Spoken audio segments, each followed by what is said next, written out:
India o Tíbet. Geográficamente estamos en la India, espiritualmente estamos en el Tíbet. Fue aquí, en Dharamsala, en las laderas del Himalaya, donde el Dalai Lama se refugió en 1959, tras huir de la invasión de su país por el ejército de la China comunista. Y es aquí, a 1500 kilómetros de la capital del Tíbet, donde el Dalai Lama dirige su patria espiritual desde hace 50 años.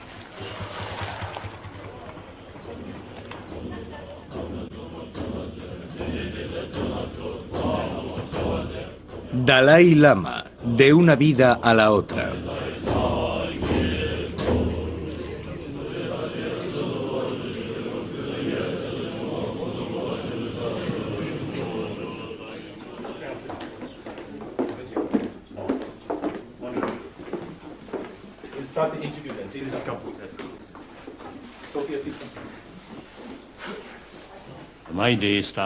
Empiezo el día a las 3 o 3:30.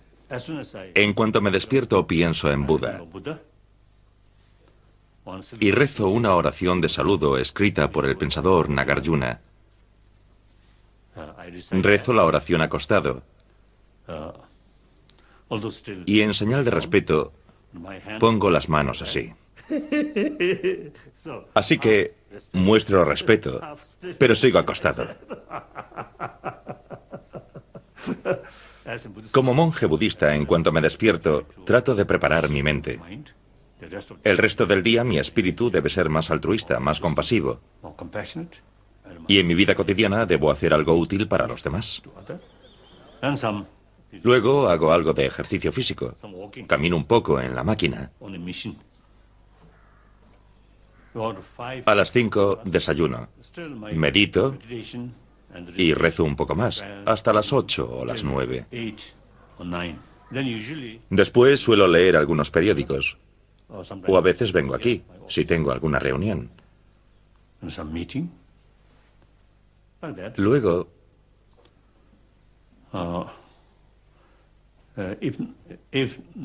si no hay más trabajo, estudio las escrituras budistas. Después de comer, vengo aquí para celebrar reuniones y también dar audiencias. Actualmente, casi todas las semanas vienen tibetanos que han llegado hace poco del Tíbet.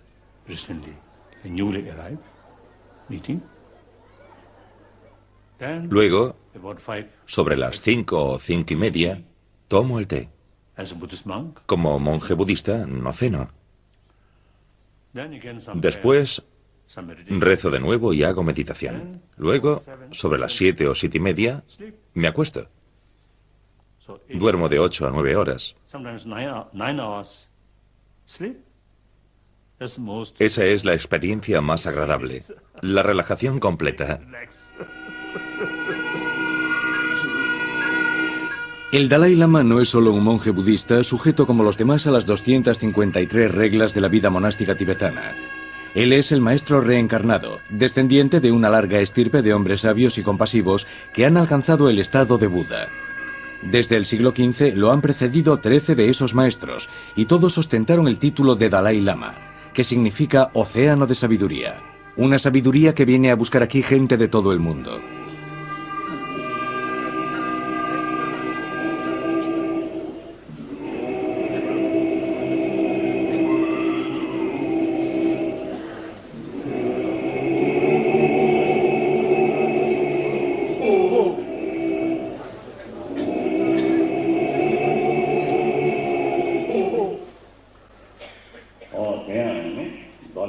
Acumulad todas las virtudes posibles. Dominad el espíritu, nos enseña Buda. La felicidad y el sufrimiento son fruto de causas y condiciones. Por tanto, si uno desea estar libre de sufrimiento, debe eliminar toda causa negativa, evitar cometer actos negativos. En cuanto a la felicidad, todos queremos ser felices. Si la felicidad es el fruto de la conducta virtuosa y el espíritu altruista, fomentemos eso para obtener la felicidad. Acumulad todas las virtudes posibles.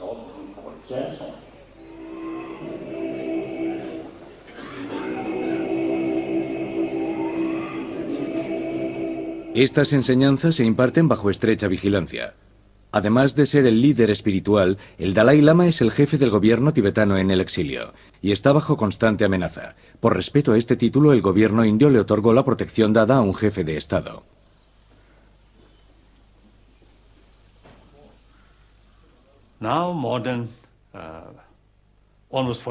Llevamos más de 49 años siendo una de las comunidades de refugiados más prósperas. Aunque somos refugiados, hemos conseguido trabajar por la conservación de la cultura tibetana, la rica tradición budista tibetana.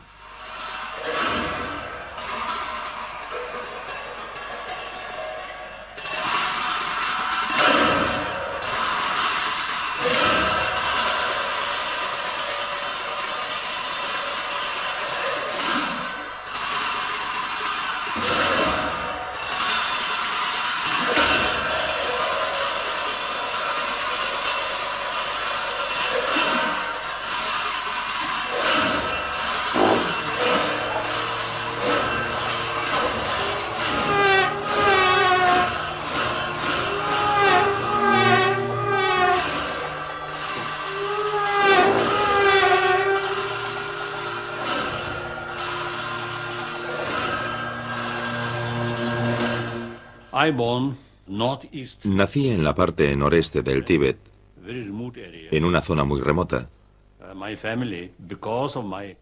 Como mi hermana mayor era la reencarnación de un lama del monasterio de Kumbum, las condiciones económicas de mi familia eran algo mejores. Sin embargo, nuestra aldea era muy pobre.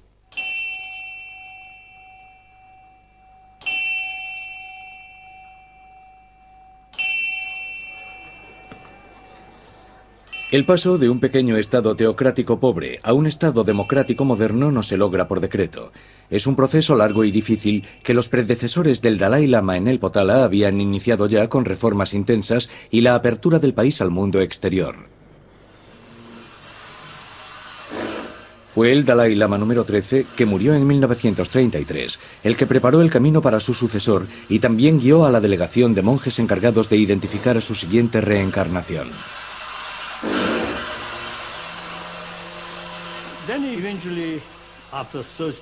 Cuando llegó el comité de búsqueda, me eligió como candidato. En aquel momento, había 3 candidatos de la misma zona, pero uno falleció, así que quedamos 2. Después de unas pruebas o investigaciones realizadas por el comité de búsqueda,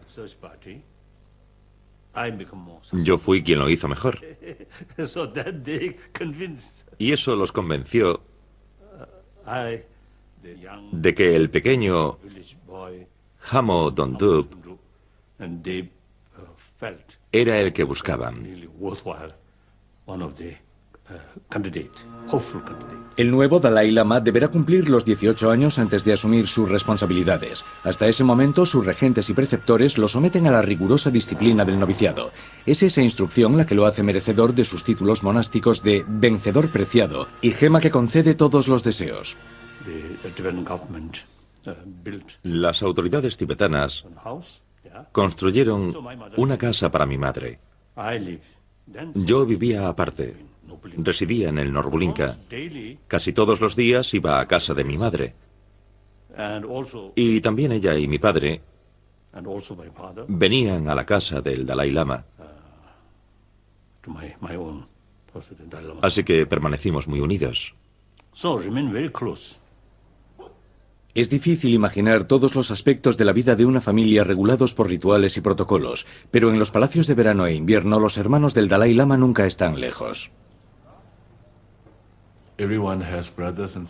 Todo el mundo tiene una familia y también hermanos. Yo soy el hermano menor del Dalai Lama y creo que es un privilegio. Mi madre visitaba muy a menudo a su santidad, por lo menos una vez al mes. Tanto si él estaba en el Potala como en el Norbulinka. Así que desde que aprendí a andar, cuando tenía un año más o menos, cada vez que mi madre iba a ver a su santidad, me llevaba con ella. Recuerdo algunas de mis travesuras. Por ejemplo, en la casa del Dalai Lama no se cocina cerdo, ni huevos, ni pescado.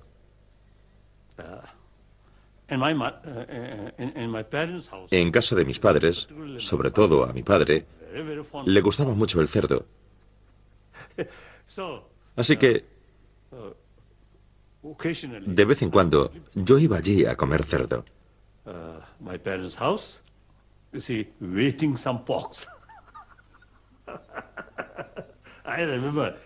Me sentaba al lado de mi padre, al que le encantaba el cerdo, y yo era casi como un perro esperando a que mi padre me diese un trozo de cerdo. Y también huevos. A veces mi madre me hacía huevos solo para mí.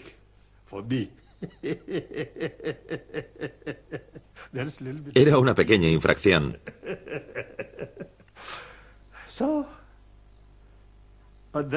También recuerdo que de niño, a veces mi profesor me ponía cara seria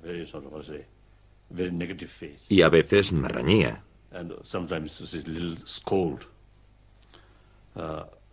Luego,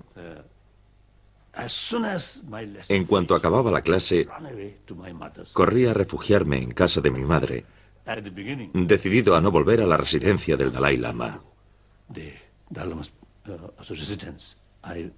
porque quería quedarme con mi madre para librarme de las clases. Pero luego llegaba la hora de la clase vespertina y volvía sin rechistar a mi residencia oficial. Sí, son anécdotas de la niñez.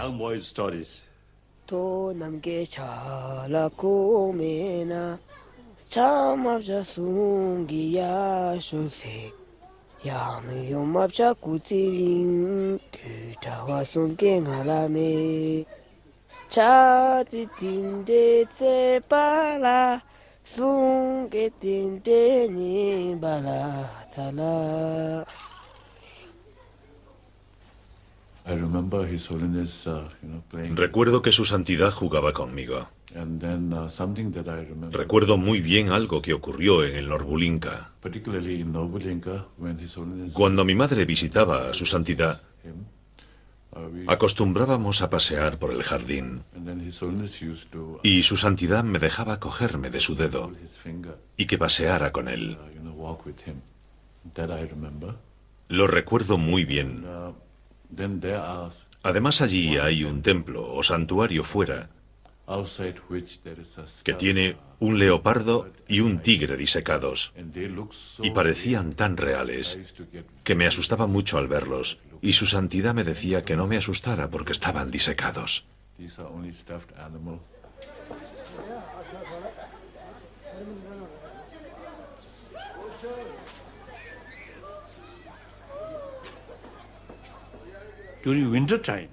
En invierno, sobre todo en el Potala, había la costumbre de hacer retiro al menos un mes.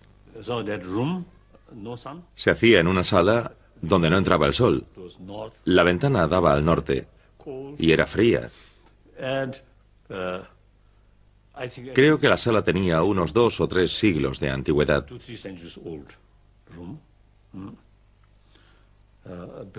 Y debido a las lámparas de grasa, la estancia parecía una cocina. estaba oscura por causa del humo.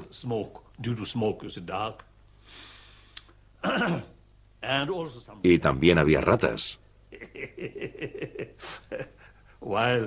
Mientras rezábamos o cantábamos, a veces veía aparecer alguna. Se acercaba al cuenco con la ofrenda de agua y la rata bebía del cuenco.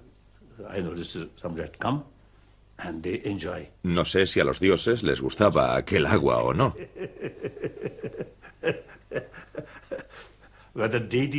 Pero no hay duda de que a las ratas sí.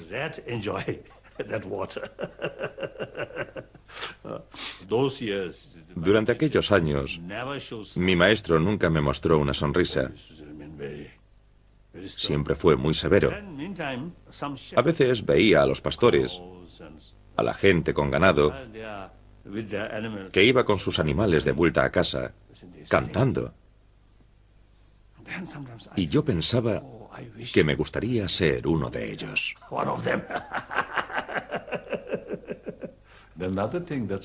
Otra anécdota graciosa ocurrió cuando yo tenía unos 6 años. Visitamos a su santidad en el Norbulinka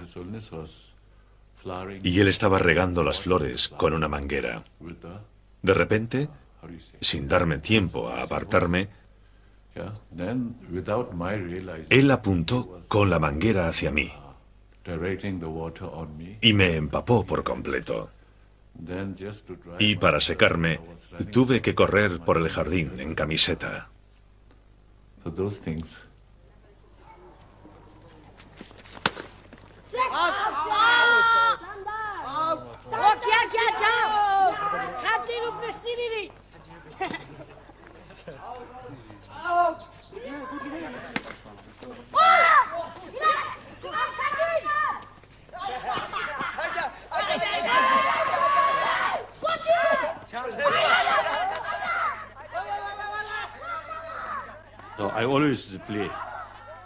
Yo siempre jugaba con los jardineros, con los barrenderos. La mayoría eran personas sencillas. No me trataban con reverencia. Por otra parte, había personas mayores que ya entonces expresaban su esperanza de un futuro mejor bajo mi reinado.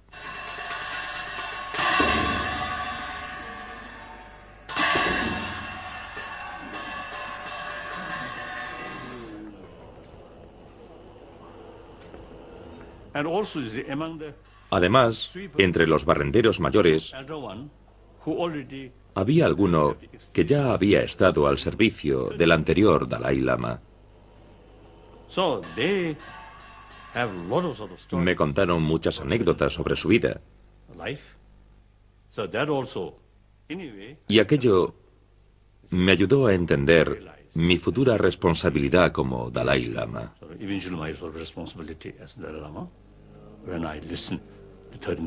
Entonces vi lo difícil que era mi cometido, lo difícil que era mi posición.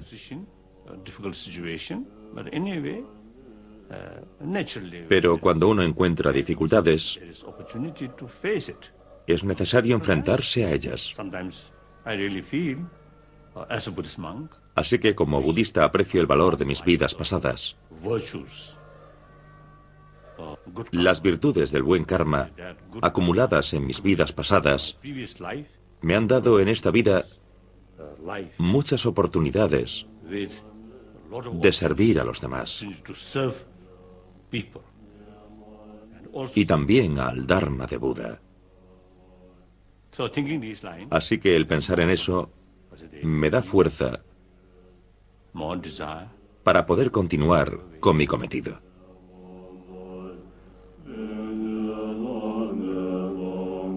Cuando asume oficialmente el control del país en 1950, el Dalai Lama solo tiene 15 años. Aún no ha terminado su formación religiosa y carece de experiencia política. Su adversario en el histórico conflicto entre el Tíbet y China es Mao Zedong, que se propone conquistar al Dalai Lama y le promete respetar la autonomía del Tíbet. Invita al Dalai Lama a Pekín y lo cubre de regalos.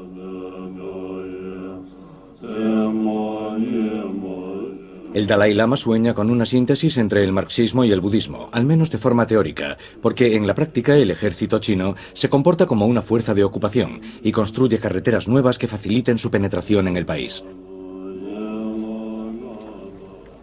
A lomos de caballos y en barcas de piel de yak, las 500 personas que acompañan al invitado de Mao emprenden la aventura del viaje hacia Pekín.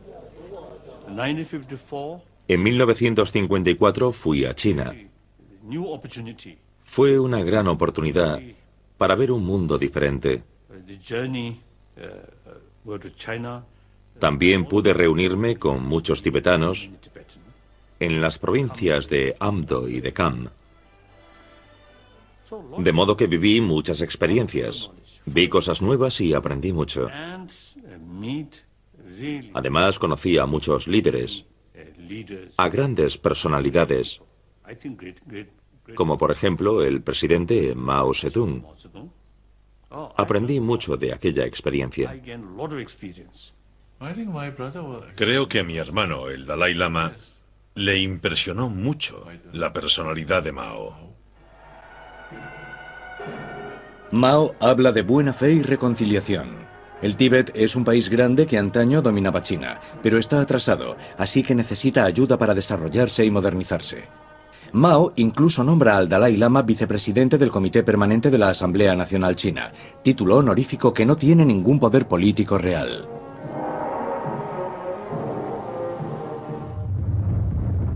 En el Tíbet, la situación sigue empeorando.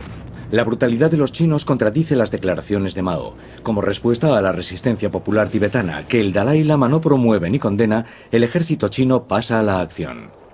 En marzo de 1959, 4 años después de su regreso a Pekín, el Dalai Lama ve Lhasa invadida, su ejército destruido y a los monjes perseguidos. Palden Gyatso es uno de los monjes que sufrieron la represión. En aquel momento protesté contra la anexión. No quería que nos invadiesen. Y por ese motivo, en 1959, los chinos me encarcelaron. Me tuvieron preso durante 33 años. Durante esos 33 años me torturaron y me pegaron. Sufrí las torturas más horribles, pero afortunadamente no estoy muerto. ¿Por qué? Porque desde el punto de vista budista estoy protegido.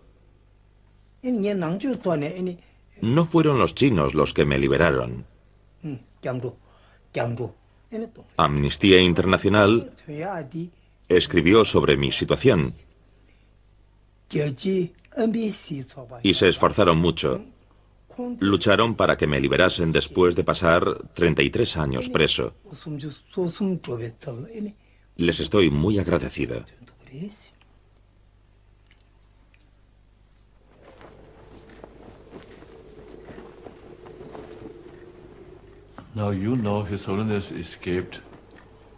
El Dalai Lama escapó la noche del 17 de marzo de 1959. Esa noche, mi madre me dijo que me cambiara de ropa, porque teníamos que huir. Me hizo mucha gracia porque mi madre y mi hermana iban vestidas de hombre. Yo tenía 12 años y no podía parar de reír porque me parecían muy graciosas. Salimos de Norbulinka sobre las 9 o 9:30 y caminamos hacia el río. Pasamos muy cerca de los campamentos militares chinos. Nos marchamos de noche. Viajamos toda la noche y al día siguiente, muy avanzada la tarde, hicimos la primera parada. A veces viajábamos 6 horas, a veces 8, y en total nuestro viaje duró 12 días.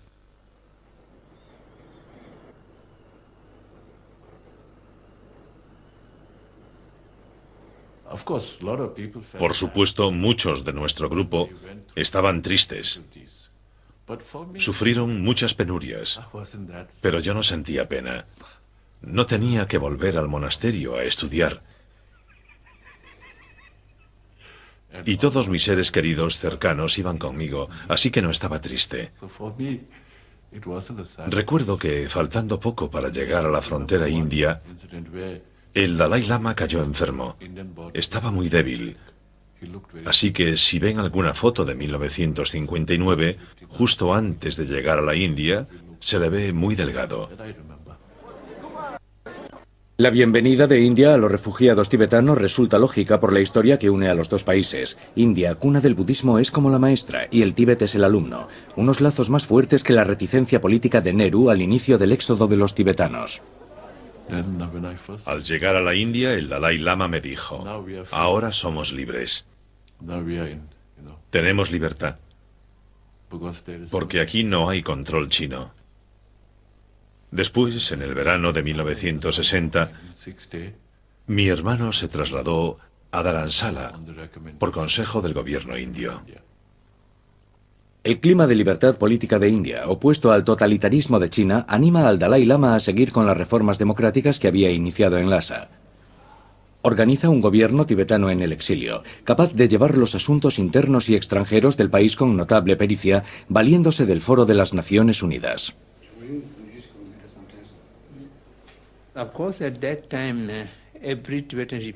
En aquel momento, los refugiados tibetanos no creían que aquello se prolongase. Todos creíamos que en pocos años podríamos regresar al Tíbet. Solo el Dalai Lama tuvo visión a largo plazo. Se encargó de organizar las instituciones tibetanas, la reconstrucción de los monasterios y la creación de escuelas por si el exilio se prolongaba. Sin la capacidad de previsión a largo plazo del Dalai Lama, los refugiados tibetanos habrían tenido muchos más problemas. El problema de los refugiados es, desde luego, el más urgente. Desde la invasión de Lhasa y las matanzas de civiles, se calcula que murieron 80.000 personas entre 1959 y 1960. Los refugiados llegan a la India por millares. El gobierno indio hace lo que puede para acogerlos, multiplicando la distribución de alimentos, campamentos y los programas educativos. El otro problema es el político, que no puede resolverse solo con generosidad. Como asilado político, la cuestión política resulta clave mientras sigamos siendo una comunidad de refugiados. Así que aquí siempre me he considerado un portavoz libre del pueblo tibetano. Por tanto, a principios de los años 70, comprendimos que tarde o temprano tendríamos que hablar con el gobierno chino sobre el problema tibetano. Así que nuestra meta es tratar de hallar una solución equitativa para ambas partes. De modo que no buscamos la independencia, a pesar de los acontecimientos pasados. Lo único que nos interesa es el futuro. Materialmente, el Tíbet está muy atrasado, pero espiritualmente está muy avanzado. Todos los tibetanos quieren un Tíbet más moderno. Por eso, proponemos que en el aspecto del desarrollo material, el Tíbet siga dentro de la República Popular China. Conseguiremos un desarrollo económico mayor, pero eso solo será posible si podemos gozar de una autonomía verdadera. El Tíbet sigue siendo un pequeño enclave entre dos gigantes, que son India y China. No nos sentimos del todo seguros. La amenaza siempre está presente. Por eso el Dalai Lama, con una mentalidad muy pragmática, propuso la solución de la autonomía. Nuestro objetivo es construir una sociedad no violenta. Y nuestro objetivo también es conservar la herencia cultural única del Tíbet.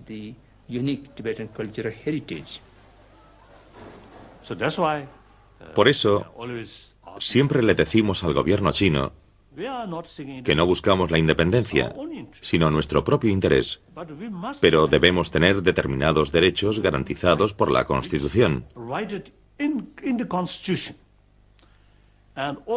a fin de construir una sociedad armoniosa, duradera. De ese modo, China gozará de más respeto en el extranjero y la imagen de la República Popular China mejorará. Asimismo, la cultura china se enriquecerá al conservar la cultura tibetana, que es única. Y esto es algo que les interesa porque, después de todo, entre los chinos hay millones de budistas.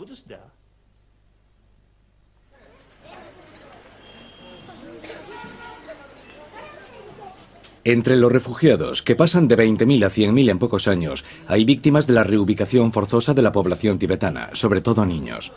También hay supervivientes del encarcelamiento y la tortura, como estos monjes, que aún hoy permanecen en primera línea del movimiento de resistencia.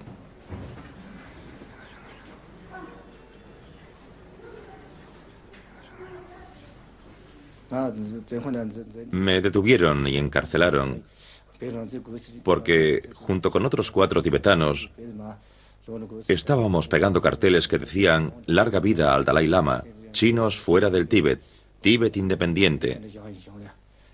Los pegamos en las paredes de Pashizon. Fuimos Lobsang Sering, Jampa Dorje, Pema Senun, Jampa Tashi y yo. Todos escribimos nuestro nombre en los carteles porque aceptamos toda la responsabilidad de nuestro acto y para evitar que otros tuviesen problemas por aquello.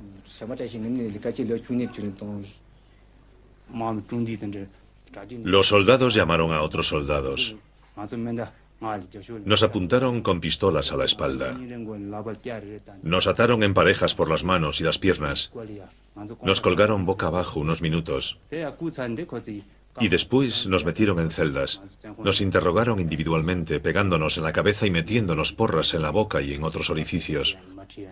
Nos golpearon los dedos con un martillo.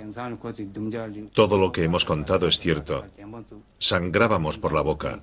Nos dejaban muy malheridos. Nos pegaban 2 o 3 veces al día.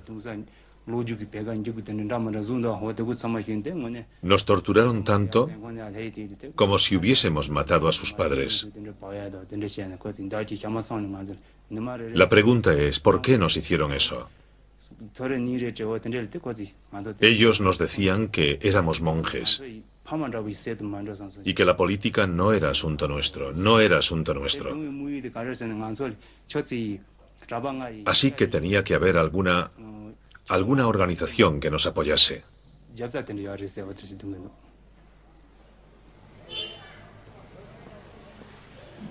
Los chinos tenían razón en considerar que el budismo era la principal fuerza tras la resistencia popular tibetana.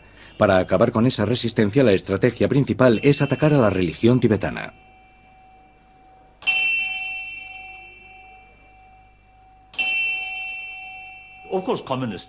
Por supuesto, los comunistas chinos siempre consideran que la religión es un veneno. Pero actualmente la forma más auténtica de la cultura tibetana, de su budismo y de la sabiduría budista tibetana está más viva fuera del Tíbet que dentro de él. Podríamos decir que, de forma deliberada o no, se está produciendo un genocidio cultural dentro del Tíbet, porque algunos dirigentes comunistas chinos están convencidos de que el budismo tibetano constituye una verdadera amenaza de separación, de secesión del Tíbet de la China continental. Si esas personas sienten ese temor, ¿cómo podrá sobrevivir la cultura tibetana? ¿Cómo podremos conservarla?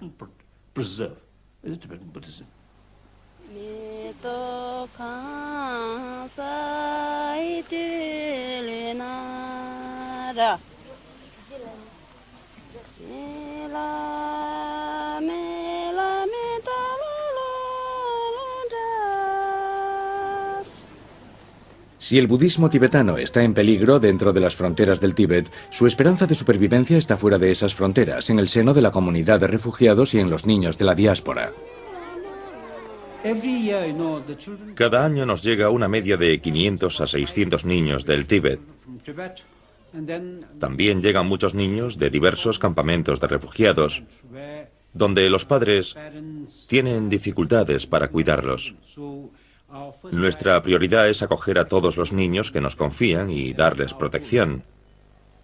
Algunos llegan con sus padres, que los dejan con nosotros, y luego regresan al Tíbet.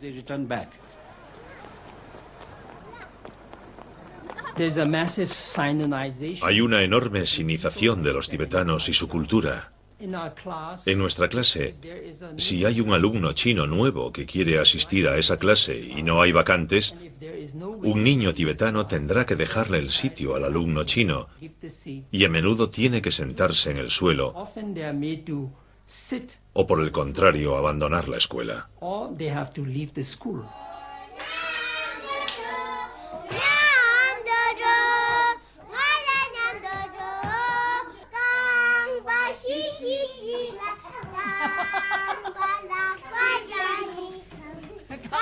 Para huir de esa discriminación que los niños sufren dentro del Tíbet, los padres a menudo se ven obligados a tomar la dolorosa decisión de separarse de ellos y enviarlos al otro lado del Himalaya, donde hallan una buena acogida y un ambiente que favorece el aprendizaje de su identidad tibetana cultural y religiosa. En el pasado, en el Tíbet había monjas, pero no tenían un programa como el de los monjes. Así que el Dalai Lama reformó la comunidad de monjas y fomentó la construcción de centros educativos en los que podemos estudiar juntas y practicar juntas. Eso es lo que necesitamos. Y no solo estudiar el Dharma, sino también educación moderna. Lo que el Dalai Lama quiso es que las monjas pudiesen servir a la comunidad como docentes, como enfermeras o en lo que fuese necesario. Cuando yo estaba en casa, a los 9 o 10 años, escuchaba las enseñanzas del Dalai Lama por la radio. No entendía bien el tibetano en aquel entonces, pero al oír su voz no sé por qué me echaba a llorar.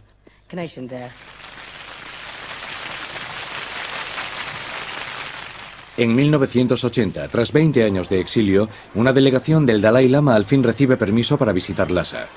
Encabezada por su hermano y su hermana, recibe una calurosa bienvenida popular que demuestra que la influencia del Dalai Lama sobre su pueblo permanece intacta, pese a la represión china y al programa de inmigración masiva de colonos chinos. China teme muchísimo la influencia del Dalai Lama, y ese temor solo deriva de la negativa a hablar en serio con el Dalai Lama con objeto de buscar una solución al problema tibetano. Aparte de eso, no hay otro problema. Solo tienen miedo de la influencia del Dalai Lama. Y muchas veces han dicho que si el Dalai Lama regresa, tal vez el pueblo podría descontrolarse. El gobierno fascista autoritario teme a las multitudes, a que el pueblo se reúna. Además, las autoridades chinas tampoco entienden ni toleran que se tengan ideas distintas a las suyas. Todo el mundo tiene que pensar tal como dice el partido. Aunque a principios de los 80, los chinos me presentaron una propuesta con 5 puntos sobre mi regreso, en la que me ofrecían recuperar todos mis privilegios, les dije que no era lo que quería, sino el respeto a los derechos de 6 millones de tibetanos. Y mientras ese asunto no se resuelva, la cuestión de mi regreso no es importante. Su regreso es menos posible mientras continúe la violencia. En marzo de 1989, el 30º aniversario de la invasión de Lhasa por las tropas chinas, se reprimió con violencia a los manifestantes, cientos murieron y se aplicó la ley marcial. Para un soldado chino, matar a un tibetano no representa nada. Para ellos es como matar a una rata. En otras palabras, que para los soldados chinos, por orden de sus superiores, la vida de los tibetanos no vale nada.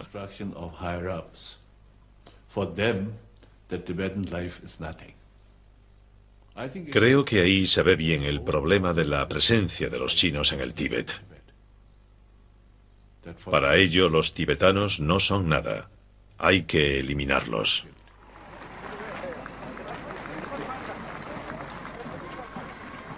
La reacción internacional ante la matanza de 1989, condenada por los Estados Unidos, Francia y el Parlamento Europeo, pudo influir algo en que ese año le concediesen el Premio Nobel de la Paz al Dalai Lama y a través de él a todo el pueblo tibetano.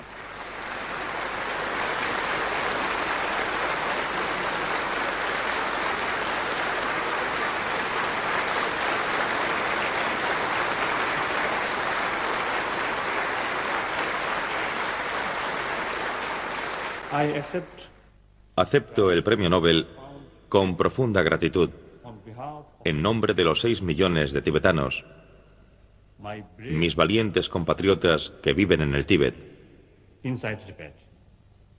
y que han sufrido y continúan sufriendo tanto. El premio confirma nuestra convicción de que con verdadero valor y determinación el Tíbet será liberado. Gracias.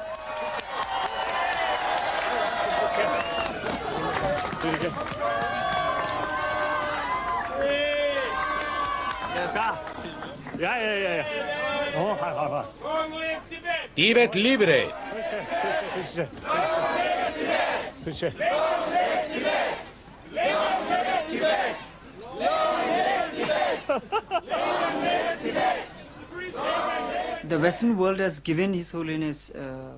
El mundo occidental ha dado al Dalai Lama premios, medallas de oro. Lo han hecho ciudadano de honor de muchas ciudades.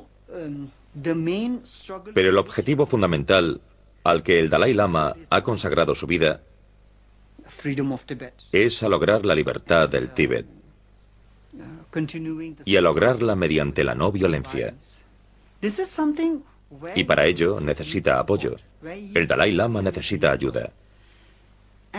Y el mundo occidental no está ayudando. Cuando su santidad sube a un estrado, todo el mundo aplaude. Pero cuando está luchando, a los occidentales les preocupan más los negocios, el dinero y la política. Así que todas esas medallas y galardones son como un chiste.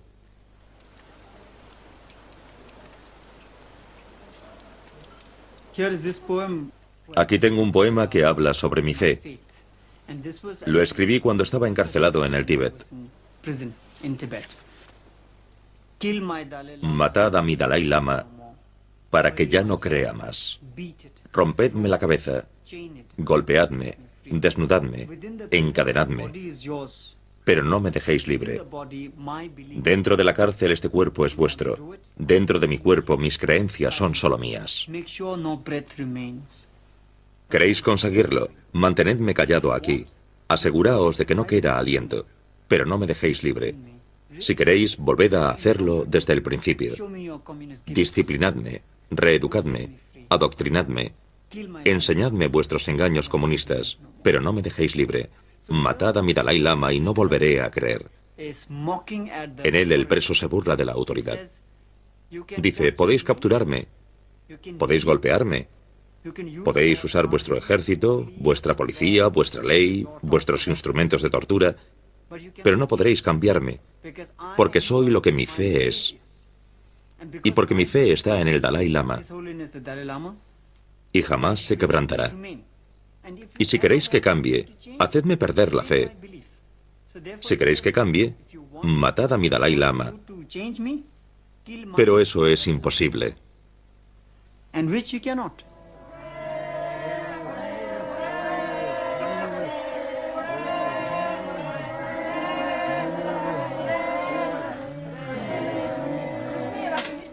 El Dalai Lama intenta recibir personalmente a todos los visitantes que se acercan a Dharamsala, como estos mongoles budistas que han venido para que los bendiga.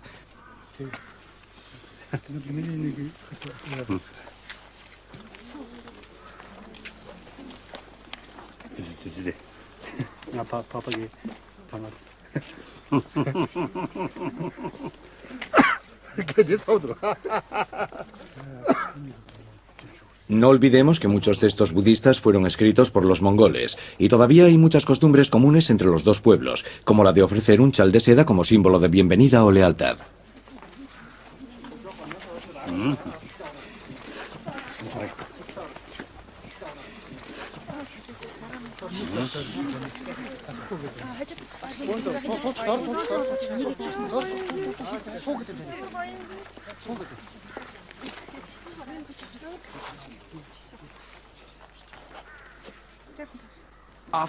Cuando me reuní con el Dalai Lama, me sentí muy pequeño delante de él. Después de contarle todo lo que me pasó, no sabía qué más decirle. Te sientes insignificante ante su santidad. Percibes lo que sufre por los tibetanos y la enorme compasión que lleva dentro.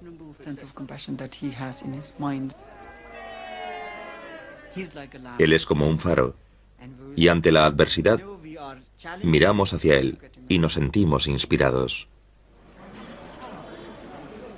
Hoy el Dalai Lama tiene 72 años y naturalmente surge la cuestión de su sucesión, es decir, su reencarnación. Algunos occidentales sienten curiosidad por saber si el Dalai Lama puede reencarnarse en una mujer. Y sí, claro que es posible.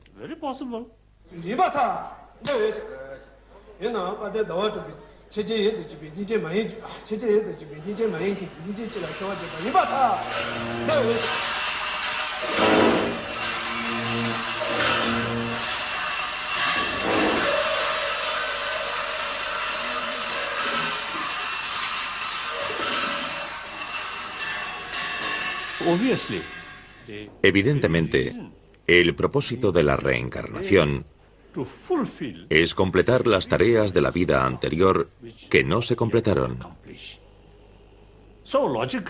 Así que, lógicamente, si muero estando aún en el exilio, mi reencarnación se producirá fuera del Tíbet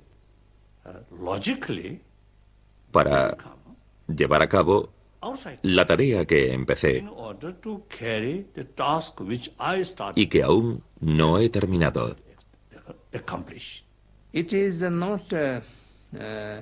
No ha sido iniciativa de su santidad hablar de su sucesión, sino de los chinos. Les preocupa mucho el próximo Dalai Lama y quieren poder escogerlo ellos.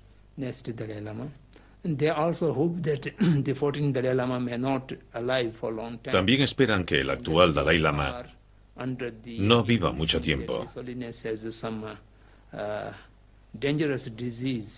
Y han propagado el rumor de que padece cáncer en fase terminal. Así que cuando muera, los chinos quieren elegir al siguiente Dalai Lama.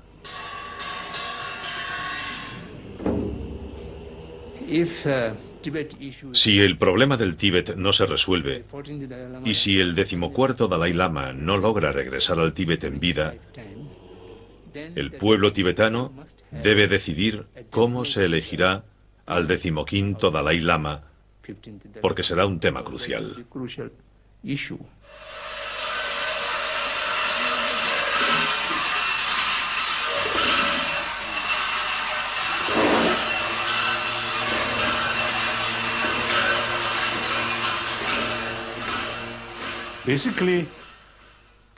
Desde el principio apoyé la candidatura china a los Juegos Olímpicos.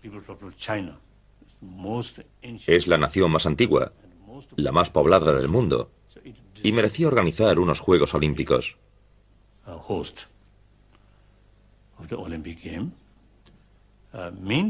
En mi declaración también mencioné a las ONG que se preocupan por la situación de falta de respeto a los derechos humanos Por la falta de respeto a la libertad religiosa y de prensa en China. Por desgracia, en esos aspectos no se ha avanzado mucho. Así que, para que China sea una buena anfitriona olímpica,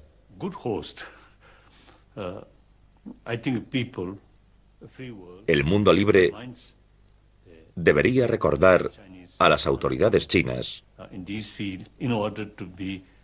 que no deben descuidar esos temas.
Más compasivo. Y en mi vida cotidiana debo hacer algo útil para los demás. Luego hago algo de ejercicio físico. Camino un poco en la máquina. A las 5 desayuno. Medito y rezo un poco más, hasta las 8 o las 9. Después suelo leer algunos periódicos. O a veces vengo aquí, si tengo alguna reunión. Luego,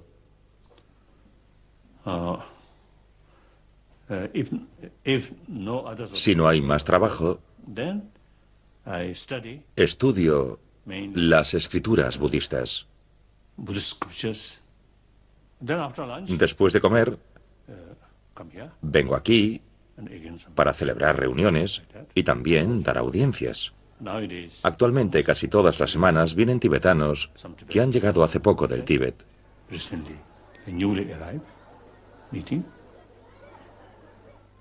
Luego, sobre las 5 o 5 y media, tomo el té. Como monje budista, no ceno.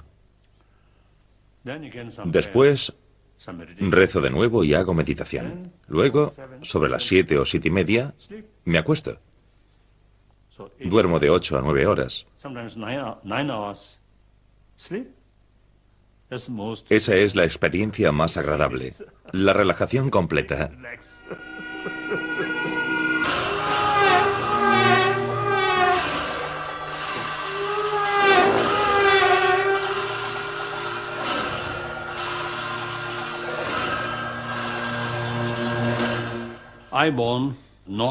Nací en la parte noreste del Tíbet, en una zona muy remota.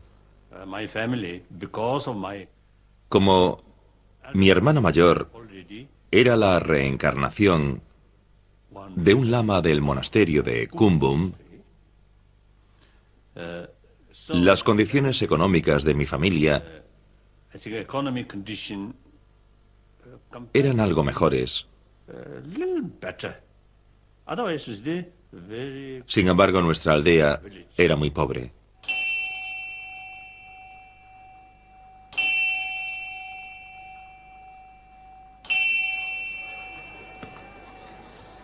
El paso de un pequeño estado teocrático pobre a un estado democrático moderno no se logra por decreto. Es un proceso largo y difícil que los predecesores del Dalai Lama en el Potala habían iniciado ya con reformas intensas y la apertura del país al mundo exterior. Fue el Dalai Lama número 13, que murió en 1933, el que preparó el camino para su sucesor y también guió a la delegación de monjes encargados de identificar a su siguiente reencarnación.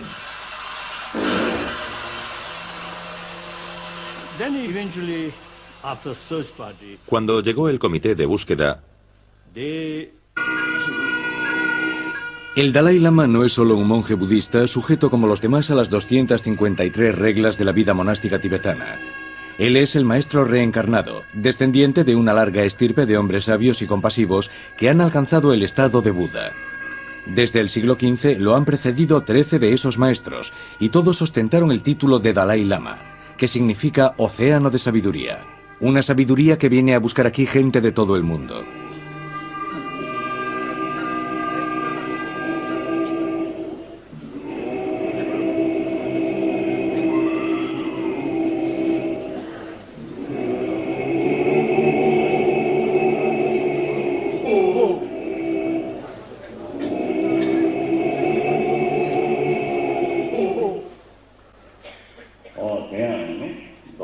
Acumulad todas las virtudes posibles. Dominad el espíritu, nos enseña Buda. La felicidad y el sufrimiento son fruto de causas y condiciones. Por tanto, si uno desea estar libre de sufrimiento, debe eliminar toda causa negativa, evitar cometer actos negativos. En cuanto a la felicidad, todos queremos ser felices. Si la felicidad es el fruto de la conducta virtuosa y el espíritu altruista, fomentemos eso para obtener la felicidad. Acumulad todas las virtudes posibles. India o Tíbet. Geográficamente estamos en la India, espiritualmente estamos en el Tíbet. Fue aquí, en Dharamsala, en las laderas del Himalaya, donde el Dalai Lama se refugió en 1959, tras huir de la invasión de su país por el ejército de la China comunista. Y es aquí, a 1500 kilómetros de la capital del Tíbet, donde el Dalai Lama dirige su patria espiritual desde hace 50 años.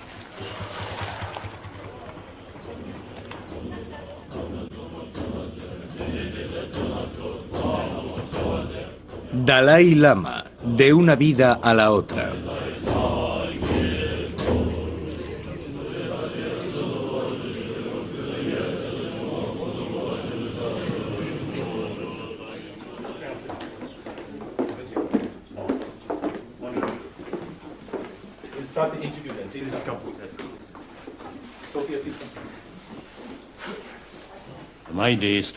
Empiezo el día a las 3 o 3:30. En cuanto me despierto, pienso en Buda. Y rezo una oración de saludo escrita por el pensador Nagarjuna. Rezo la oración acostado. Y en señal de respeto, pongo las manos así. Así que muestro respeto, pero sigo acostado. Como monje budista, en cuanto me despierto, trato de preparar mi mente. El resto del día, mi espíritu debe ser más altruista.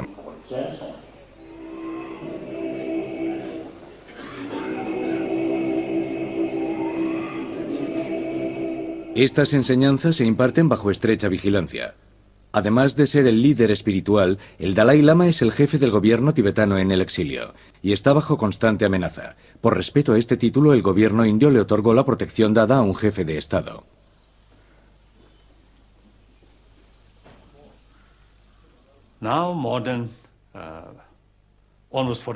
Llevamos más de 49 años siendo una de las comunidades de refugiados más prósperas. Aunque somos refugiados,